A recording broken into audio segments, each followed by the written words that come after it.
মানুষের জীবনে যে জিনিসটা সবচেয়ে বেশি থাকা প্রয়োজন তা হলো ধৈর্য।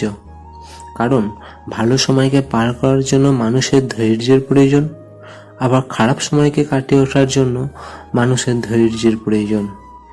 নিজের পরিচয় বানাতে হলে ভিড় থেকে আলাদা হওয়াটা ভীষণভাবে প্রয়োজন। হাতের আঘাত শরীরে লাগে, তবে কথার আঘাত মনে লাগে। ভালোবাসা তো এমন হওয়া উচিত যে জীবনের শেষ নিঃশ্বাস পর্যন্ত হাত ধরে পাশে থাকবে। বিশ্বাস করতে হলে এমন কাউকে বিশ্বাস করো যার মধ্যে নীতি আছে, যার মুখের কথা ও হাতের কাজ এক। সমস্যার সমুদ্রে ডুবে আছো ভেবে আতঙ্কিত হইও না, সৃষ্টিকর্তার উপর আস্থা রেখো। হয় তিনি তোমাকে টেনে তুলবেন, নয়তো সাঁতার শেখাবেন। মধ্যবিত্ত পরিবারের ছেলে মেয়েরা কিপটে না, তারা তাদের সামর্থ্য অনুযায়ী খরচ করে। টাকা কামাও, গরিবের মতো চলো, বিনয়ী হও, কম কথা বলো।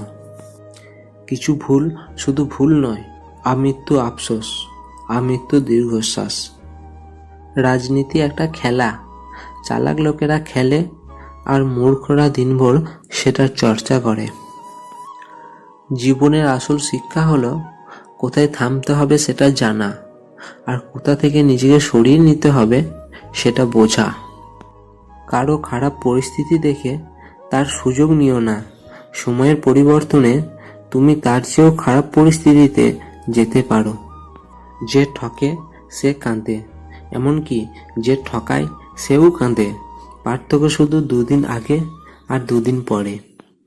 কেউ আপনার সাথে যতই খারাপ ব্যবহার করুক না কেন, কখনোই তাদের স্তরে নেমে যাবেন না। শান্ত থাকুন, দৃঢ় থাকুন এবং দূরে সরে যান। জীবন নিয়ে আমরা যতই পরিকল্পনা করি না কেন, কপালে যা লেখা আছে সেটাই হবে।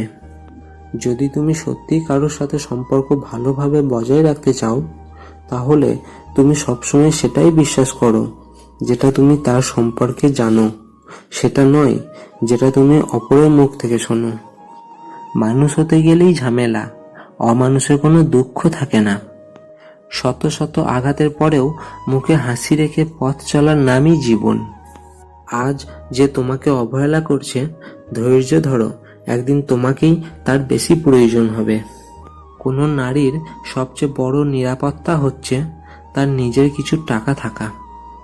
মানুষ এখন মিথ্যাকেই বিশ্বাস করে, কারণ সত্যিটা এখন প্রমাণ করতে হয়। ইচ্ছের বিরুদ্ধে কেউ কখনো প্রবেশ করতে পারে না। প্রশ্রয় না দিলে কেউ আশ্রয় পায় না, সেটা হৃদয় হোক কিংবা বাসস্থান। ব্যর্থতা থেকে জন্ম হয় সফলতা, আর প্রতিটা আঘাত থেকে জন্ম হয় অভিজ্ঞতা। সফলতার গল্প পড়ো না, কারণ তা থেকে তুমি শুধু গল্পটাই পাবে। ব্যর্থতার গল্প পড়ো, তাহলে সফল হওয়ার কিছু উপায় পাবে।